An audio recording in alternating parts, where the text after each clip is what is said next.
Greetings, living folk, and well met. I am Eirik Bjornsson, known as Eirik Hearthfire, once a proud warrior of the north and now a humble guest to Midgard from Valhalla. Long have I dined in Odin's great hall. Long have I supped with the warriors and shield maidens of yore, my seat earned through deeds that stirred the Skåls to song. But today, I return from behind the veil, not unlike the Roman emperors, plebes, slaves, senators, gladiators, and freemen of Rome, who have lent their voice to the Renaissance spirit channel. I entreat you today to share a tale close to my heart, the celebration of Yule. Most of Europe had some pagan winter festival. The Irish had Meangaimred, we folk had Yule, born in the year of 769 AD, when the fjords sang with the clamour of our longships, and the air bristled with the spirit of the gods. I later earned my place in Valhalla during the raid on Lindisfarne in 793. You may have heard of the battle in Sagas, or in the Domesday Stone. I'm not proud for my part in that story, and as you'll see as we continue, St. Cuthbert's revenge on our kin was the most pleasant gift, conversion, but we'll talk about that later. Now why have I been granted leave from the Allfather to tell this tale? Because Yule, this ancient festival of light and life, must be understood for what it truly is. Not merely a precursor to modern Christmas, but a vital thread in the tapestry of humanity's shared traditions and cultural heritage. So, let us embark on this saga together. And perhaps like my own tale, it will awaken something ancient within you, a sense that history isn't dead. It lives on in each of us. It's our connection with the past and the future. We aim to bring history to life. Yule, or Jol, as we called it, was our midwinter festival, celebrated around the time of the winter solstice, when the night is longest and the sun's return most eagerly awaited. It was not merely a feast, but a time to honor the gods, pay tribute to our ancestors, and kindle hope for the rebirth of light. Yule has roots that stretch back into the icy mists of time, long before Christianity's arrival in the north. It was celebrated wherever Norsemen roamed, from the snowy reaches of Scandinavia to the windswept isles of Britain. 'Twas a season of feasting, drinking, and ritual. Yule marked the turning of the year and the promise of renewal. But did this tradition fade into obscurity, or does its flame still burn? To answer this, we must journey through the centuries, from the Viking Age to the present day. In my Viking era, each of the days of Yule a gift wrapped in its own traditions and meaning. In my time, Yule was more than a single night of revelry.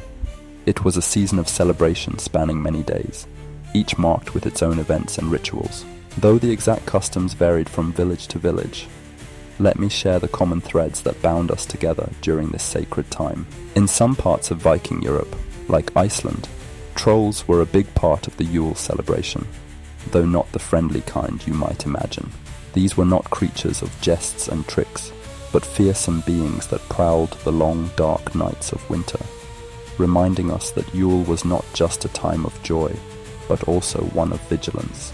Chief among them were the Jólasveinar, or Yule lads, a group of mischievous and sometimes malevolent figures who descended from the mountains in the days leading up to Yule. In the old tales, the Yule lads were not the jolly gift-bringers you know today. No, they were the sons of Grýla, a fearsome troll who was said to devour naughty children during Yule. Grýla herself was a figure of dread, stalking the land in search of misbehaving youngsters to throw into her cauldron.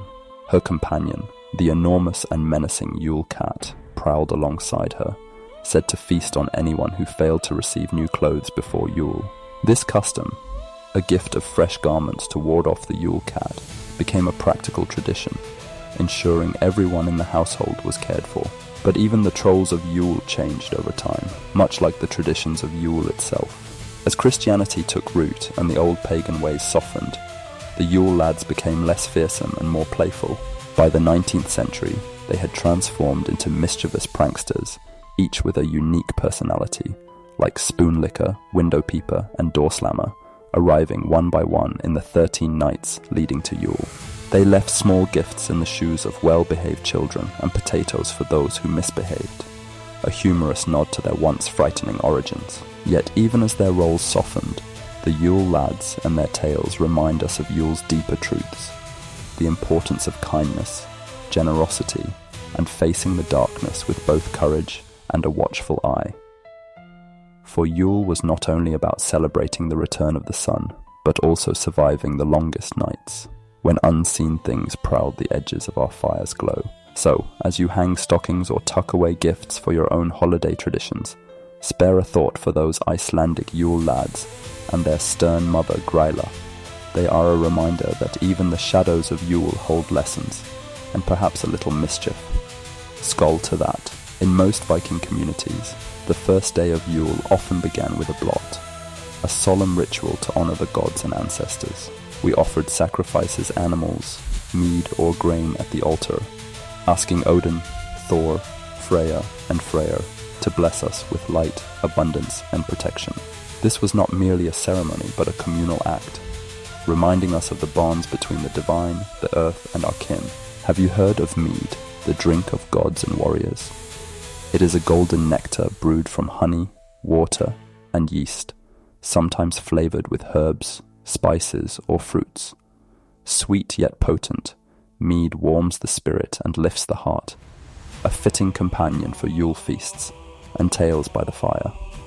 Skål to the honeyed gift of the gods. Ah, the feasts. Every night of Yule could become a celebration, with tables groaning under the weight of roasted meats, baked breads, and ale-filled horns. Families gathered around the hearth, while chieftains might host grand Yule parties, inviting neighbors, allies, and friends to share in the bounty.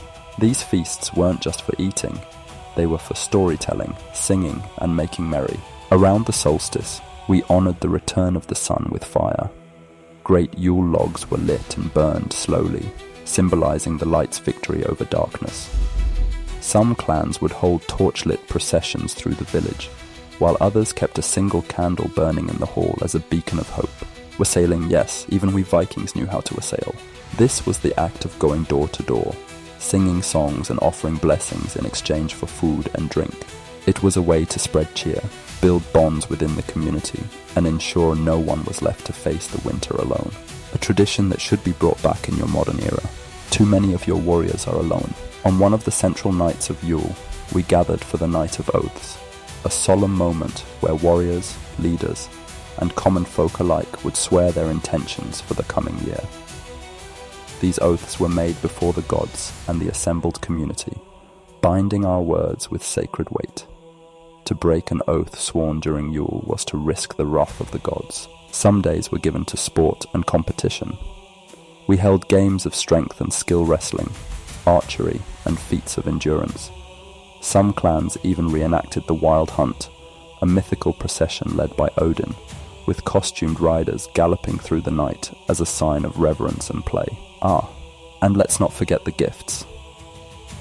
The giving of small tokens, handcrafted items, food, or even blessings was a way to express gratitude and goodwill. This tradition, of course, echoes in your modern Christmas customs. Yule ended with a final feast and ceremony, where the last embers of the Yule log were extinguished and carefully stored to light the next year's fire. This symbolized the continuity of life, the promise that even in the harshest winters, warmth and light would return. Yule was full of events, parties, rituals, and gatherings that brought communities together. It was a time for reflection, for joy, and for looking ahead to brighter days. And though the details have shifted over time, the essence of Yule lives on in many of your modern traditions, a testament to its enduring spirit. Skål to that. And then some Roman Catholic monks arrived in Scandinavia, and Yule began to change. At first they looked upon our blots and feasts with wide eyes and furrowed brows, seeing in them pagan revelry and what they called heathen ways. But these monks were clever, and rather than trying to extinguish Yule's roaring flames, they sought to reshape them, weaving Christian meaning into the traditions we held dear. Not all of Yule's spirit was lost. When Christianity began to spread northward, brought by the monks and missionaries in the 8th and 9th centuries, it found a land steeped in ancient traditions and fiercely proud gods. These monks, clad in humble robes but wielding sharp wit and patience, did not attempt to douse the roaring flames of Yule all at once. Instead, they worked steadily, blending their faith with the customs of the land. Our gods, though still revered in secret, were slowly replaced in public gatherings.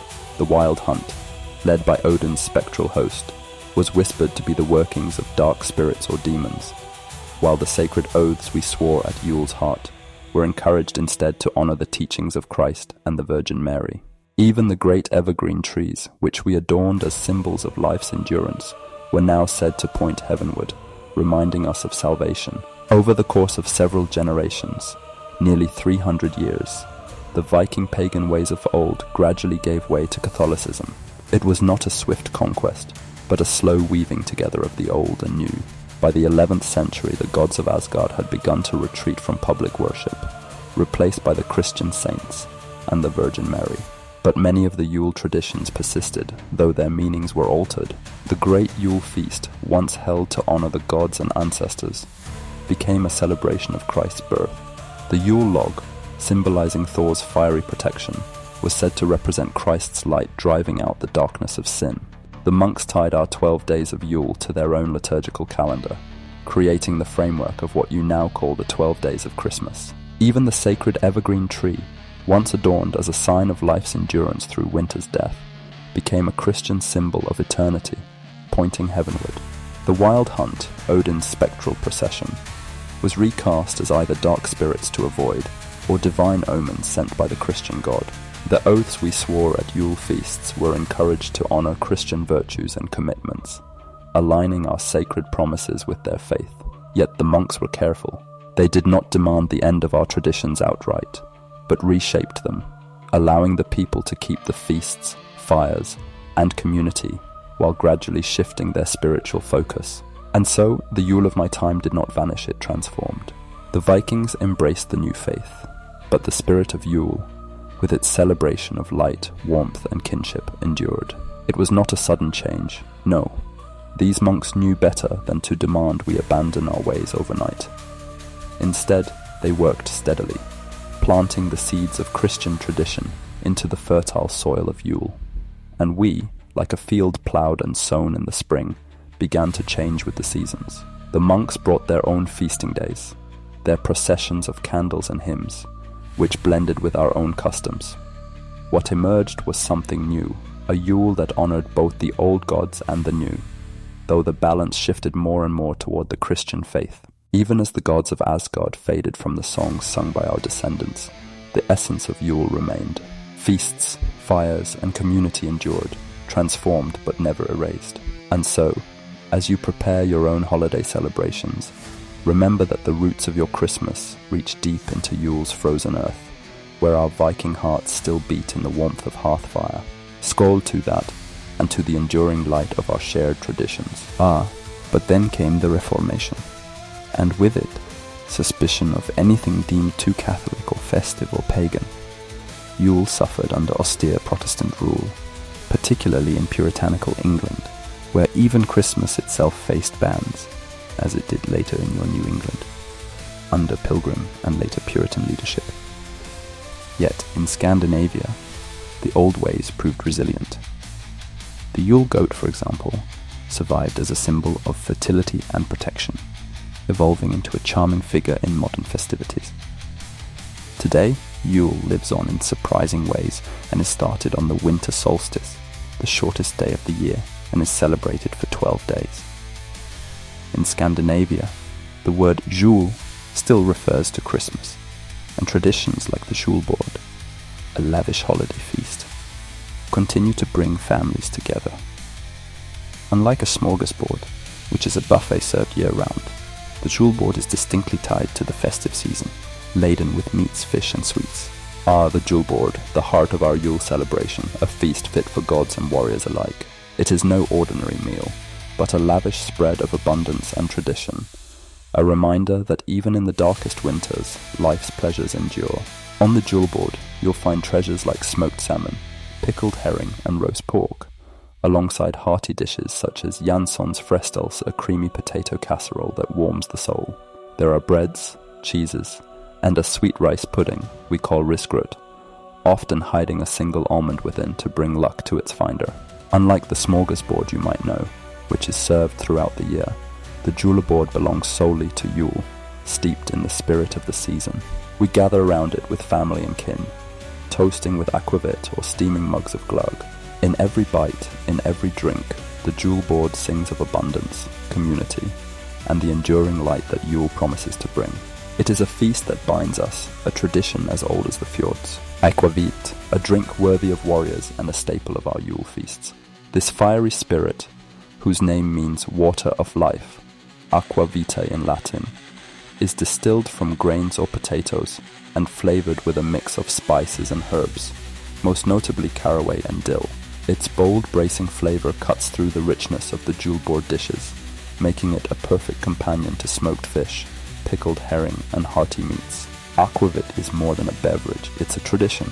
During Yule, it's customary to raise your glass, make eye contact, and offer a hearty skål, cheers, as though saluting the gods themselves.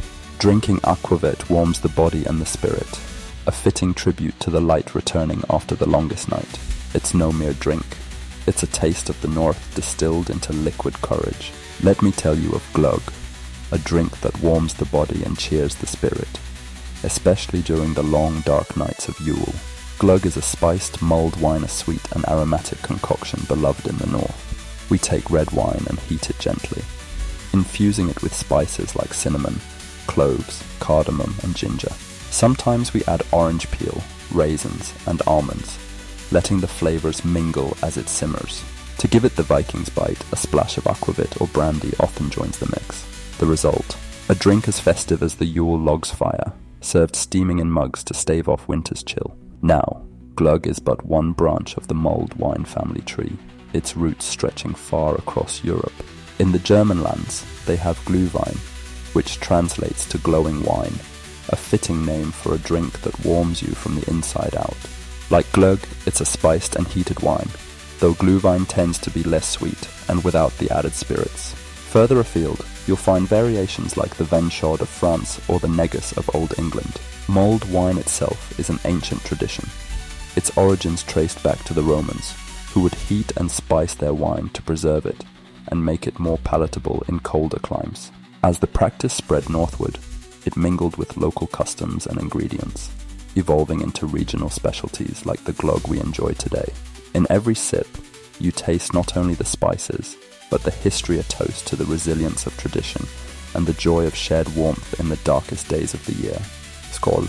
Modern Christmas owes much to Yule, the evergreen tree, symbolizing life's endurance, the wreath, a ring of eternal light, and even the cheerful act of caroling, which echoes the Viking tradition of wassailing a toast to good health and prosperity. Yuletide is more than a word. It is a season, a spirit, a reminder that light and warmth will return. In celebrating Yule, we honor the resilience of the human spirit, a timeless dance of hope and renewal. Today, as you prepare your own holiday celebrations, remember that the roots of your Christmas reach deep into Yule's frozen earth, where the fire of our Viking hearts still burns. For even as Odin gave way to Christ, the spirit of Yule, of feasting, fellowship, and the triumph of light over darkness, remained unbroken. Skål to that, and to the enduring light of our shared traditions. As with all traditions, understanding Yule enriches our present. On this channel, we explore the connections between past and present, history and humanity. Yule is but one piece of a broader holiday tapestry. Woven with threads of ancient Rome, the Christian Advent season, a time of preparation and reflection before Christmas, and even modern tales like Santa and a polar bear named Paul. Speaking of which, if you haven't seen that video, let me entice you. It's a heartwarming story of companionship and resilience, set against the backdrop of a changing Arctic. Together, these stories form a series that celebrates not just the holidays, but the enduring spirit of humanity. As the Yule log burns bright, may it light your path through the dark winter nights.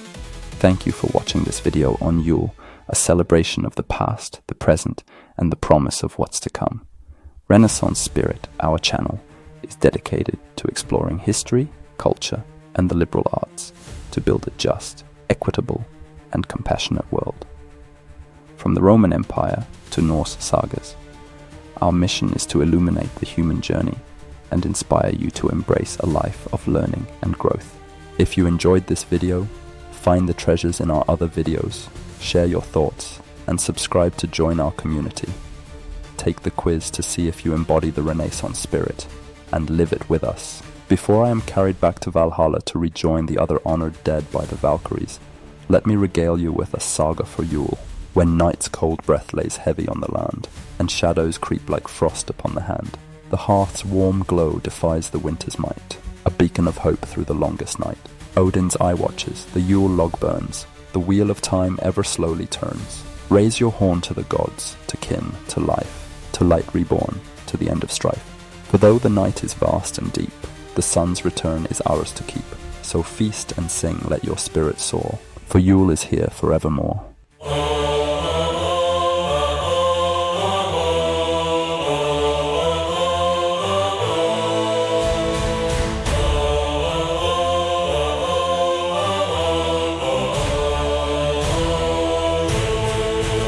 Come gather, kinsmen, by hearth and flame, through frost and shadow we call your name. With wassail warm and voices strong, we bring you cheer with ancient song. Wassailing, oh wassailing, through the winter's might, we sing of Yule, of bonds made tight. Raise your horn, let the mead cup flow. In the darkest night, let our friendship glow. The Yule log burns with fiery gleam, a beacon bright in a winter's dream.